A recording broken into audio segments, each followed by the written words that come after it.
আসসালামু আলাইকুম বন্ধুরা, আপনাদের কথা রাখতে আবারও নিয়ে আসলাম ভাই নামক অজানা ভয় গল্পের সিজন 2 প্রথম পার্ট। আর হ্যাঁ, এই সিজন চলে যাব আমরা অতীতে। বেশি কথা না বলে গল্প শুরু করি। গতকাল সন্ধ্যায় ড্রয়িং রুমে সবাই বসেছিল। মিনা বেগম হঠাৎ বলে উঠলেন, আদির বাবা শুনছো, আদিত্যের কলেজ থেকে কাল পিকনিকে যাওয়া হচ্ছে। আদিত্য বলল ও যেতে চাই। আহমেদ চৌধুরী উৎসাহ নিয়ে বললেন, বাহ, খুব ভালো কথা, কিন্তু আদিত্য একা কেন যাবে? আদিবা যাবে না? ও তো একই কলেজে পড়ে। বাবার কথায় আদিবা উজ্জ্বল মুখে বলল, হ্যাঁ আপু, আমাদের ক্লাসও নিচ্ছেন। আদিবার কথা শেষ না হতেই আদিত্য রাগে দেশে তার উপর বলল। আদিবা কুকড়ে গেল ভয়ে। আহমেদ চৌধুরী বললেন, বেশ তো, তুইও যাবি? আদিত্য সঙ্গে সঙ্গে প্রতিবাদ করলো, না না না, আদিবা যার কোনো দরকার নেই, ও কোথাও যাবে না, পড়ালেখা নেই, সারাদিন শুধু ঘোরাঘুরি, এ ঘরে থাকবে। মিনা বেগম অবাক হয়ে বললেন, কেন আদিত্য, তোরা একই কলেজে পড়িস, তুই যেতে পারলে আদিবা কেন যাবে না? ওর যেতে হবে না, ও এখনো অনেক ছোট, ওকে কে দেখে রাখবে? আদিত্য গলায় বিরক্তি, কেন, তুই আসিস কি করতে? তাছাড়া আদিবা এত ছোট না, তোর চেয়ে মাত্র 1 বছরের ছোট। মিনা বেগম বললেন। আদিত্য সাপ জানিয়ে দিল, বয়সে 1 বছর ছোট হলে কি হবে, বুদ্ধিতে কয়েকশো বছরের ছোট, বুঝছো? আর আমি এখানে করতে যাচ্ছি, বডিগার্ড হতে নয়। আমি বলেছি আদিবা যাবে না মানে যাবে না, ব্যাস, কথা শেষ। বলে সে রাগে ঘটঘট করে চলে গেল। আদিবার খুব কান্না পাচ্ছিল, কিন্তু সে কাঁদলো না। আদিত্যর এই নিষেধাজ্ঞা নতুন কিছু নয়। আহমেদ চৌধুরী পরিস্থিতি সামাল দিতে বললেন, মিনা দেখছে ছেলেটা দিন দিন কেমন অসভ্য হয়ে যাচ্ছে। আদিবার মা, তুই মন খারাপ করিস না, আমি কাল কলেজে গিয়ে বলে আসবো, তুই অবশ্যই যাবি। আদিবা ভয়ে ভয়ে বলল, কিন্তু আদিত্য ভাই, ওকে আগে গিয়ে কিছু বলার দরকার নেই। আহমেদ চৌধুরী অভয় দিলেন। মিনা বেগমও সায় দিয়ে বললেন, এত ভয় পাস না শোনা, আমি আদিত্যকে বুঝিয়ে বলবো, তুই নিজের খেয়াল রাখবি, ভাইয়াকে জ্বালাবি না, তাহলেই হবে। এখন যা, নিজের ঘরে যা। মায়ের কথায় আদিবার মনটা একটু হালকা হলো। সে ধীর পায়ে নিজের ঘরের দিকে এগোলো, কিন্তু ঘরের দরজায় পৌঁছাতেই ঘটলো বিপত্তি। আচমকা আদিত্য তাকে টেনে হিঁচড়ে নিজের ঘরের দিকে নিয়ে গেল। আদিবা এতটাই ভয় পেল যে একটু শব্দটিও করতে পারলো না। আদিত্য আদিবাকে নিজের ঘরে ঠেলে ঢুকিয়ে দিয়ে দরজাটা বন্ধ করে দিল। বন্ধ দরজার ওপাশে আদিবার পৃথিবীটা যেন হঠাৎ করে ছোট হয়ে গেল। ভয়ে তার হাত পা বরফের মতো শীতল হতে শুরু করলো। আদিত্য সশব্দে দরজাটা বন্ধ করে দিল। সে শব্দের প্রতিধ্বনি আদিবার বুকের ভেতরটা যেন কাঁপিয়ে দিল। আদিত্যের চোখে রাগে জল জল করছে। আদিবা দেয়ালের সাথে মিশে গিয়ে থরথর করে কাঁপতে লাগলো। আদিবা, তুই কি ভেবেছিলি আমার অবাধ্য হয়ে তুই পার পাবি? আদিত্য কণ্ঠস্বর অস্বাভাবিক শান্ত, তবে যা চিৎকারের চেয়েও ভয়ঙ্কর লাগছে। পিকনিক? তুই পিকনিকে যাবি? কলেজে তোকে স্পষ্ট বারণ করে দিয়েছিলাম, তবুও তোর সাহস হলো কি করে আব্বুর কাছে গিয়ে অনুমতি চাওয়া? আদিবা মাথা নিচু করে কান্না জড়িত গলায় বিড়বিড় করে বলল, আমি কিছু বলিনি ভাইয়া, বড় আব্বু নিজে থেকে আমাকে যেতে বলল, আমি তো শুধু। চুপ কর। আদিত্য হঠাৎ গর্জন আদিবার কথা কেড়ে নিল। তোর এই আদিক্ষেতা আমার আর সহ্য হয় না। ভালো করে শুনে রাখ আদিবা, এই বাড়িতে আমি যা বলবো সেটাই শেষ কথা, বুঝেছিস? আদিবার চোখ টল টল করছে। কাপা কণ্ঠে সে আবারও বলল, আমি সত্যি কিছু বলিনি ভাইয়া, মামুনি পিকনিকের কথা তুলেছিল। কথা তুললে তোকে কেন সায় দিতে হবে? আদিত্য এক পা এগিয়ে এলো। আদিবা দেয়ালে পেট ঠেকিয়ে বাতের পথ খুঁজছে। তুমি এত রাগ করছো কেন ভাইয়া? আমি তো কখনো কোথাও যাব না, এবার যেতে দাও প্লিজ। এত সাহস তোর আমার মুখে মুখে কথা বলিস? বলে আদিত্য হাত তুললো। আদিবা 2 হাতে মুখ ঢেকে আর্তনাদ করে উঠলো, মেরো না প্লিজ। আদিত্যর হাত নামলো না।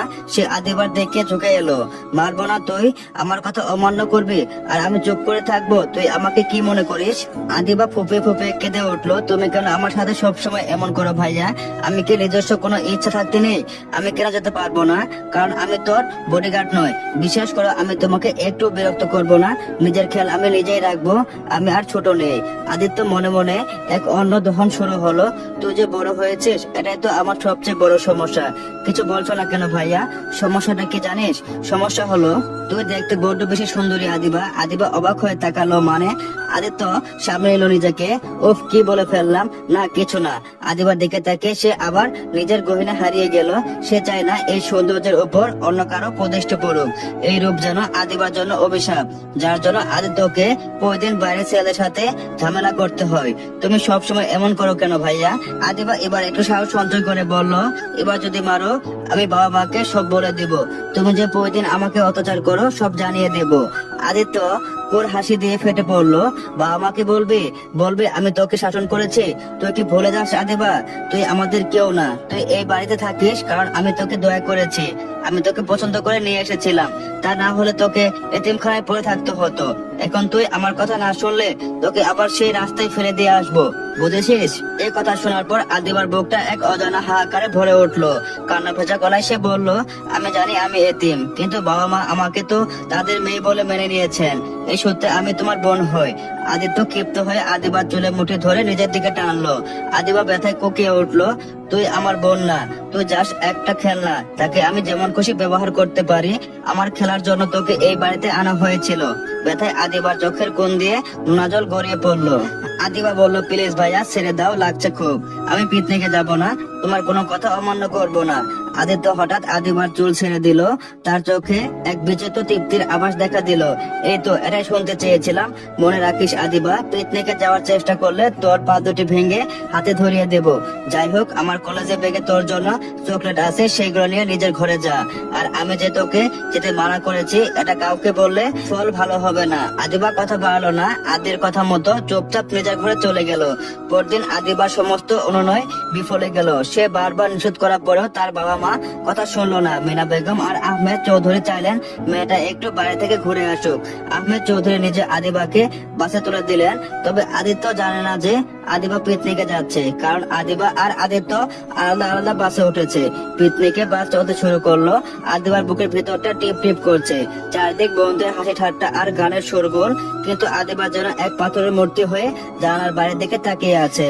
আদিত্য যদি একবার জানতে পারে সে বাসে আছে, তবে তার পরিণাম কি হবে তা ভাবতে আদিবার গায়ের লোম খারাপ হয়ে উঠছে।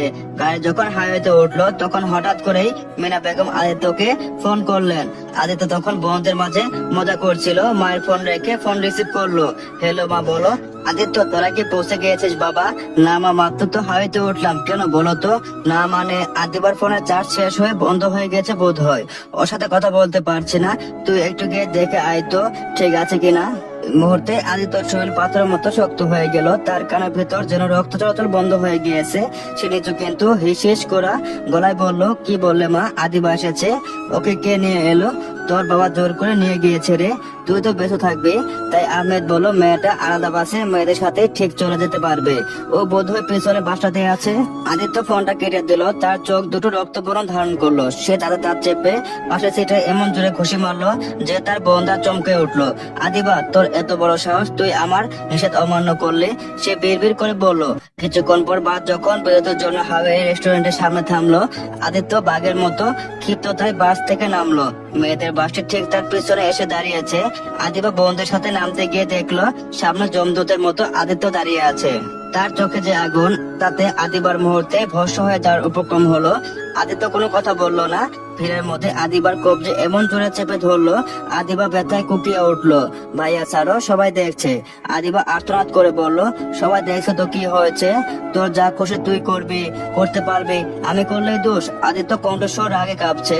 সে টেনে হিচড়ে আদিবাকে রেস্টুরেন্টের পিছনে নির্জন একটা জায়গায় নিয়ে গেল। আদিবার বান্ধবীরা কিছু বলতে চেয়েও আদিত্য রাগ দেখে পিছিয়ে গেল। নির্জন জায়গায় নিয়ে গিয়ে আদিত্য আদিবাকে দেয়ালে ধাক্কা দিয়ে চেপে ধরলো। তোকে কি বলেছিলাম, যদি আমার কথায় অবাধ্য হস তোর পা ভেঙে হাতে ধরিয়ে দিব, মনে আছে? তুই কি ভেবেছিলি এমনি এমনি ফাঁকা আওয়াজে ছিল সেটা? আমি আসতে চাইনি ভাইয়া, বড় আব্বু জোর করেছে, বিশ্বাস করো। আদিবা হাউমাউ করে কেঁদে বলল, চুপ, একদম মিথ্যা বলবি না। তো যদি আসতে না চাইতিস তবে কেউ তোকে আনতে পারতো না।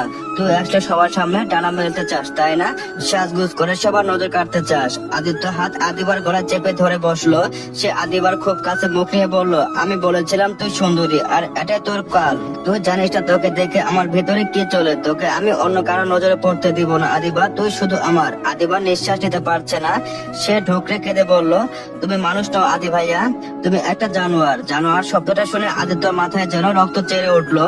সে আদিবার গালে সচপটে একটা চড় মেরে দিল। আদিবার টাল সামলাতে না পেরে মাটিতে পড়ে গেল। আদিত্য তার চুলে মুঠি ধরে তাকে টেনে তুললো। জানোয়ার? হ্যাঁ আমি তাই। আর এই জানোয়ার কি করতে পারে আজ তুই দেখবি। শুধু রাতটা আসতে দে আদিবা। আজ তোর আদরের বড় আব্বু আম্মু নেই যে তোকে বাঁচাবে। এই পিকনিকে তোর জীবনের শেষ পিকনিক হবে। তোকে আজ আমি এমন শিক্ষা দিব যে তুই নিজের নাম পর্যন্ত ভুলে যাবে। ভিডিওটা ভালো লাগলে একটা লাইক এবং সাবস্ক্রাইব করে যান। পরবর্তী পাঠগুলি পেতে অবশ্যই কমেন্ট করেন।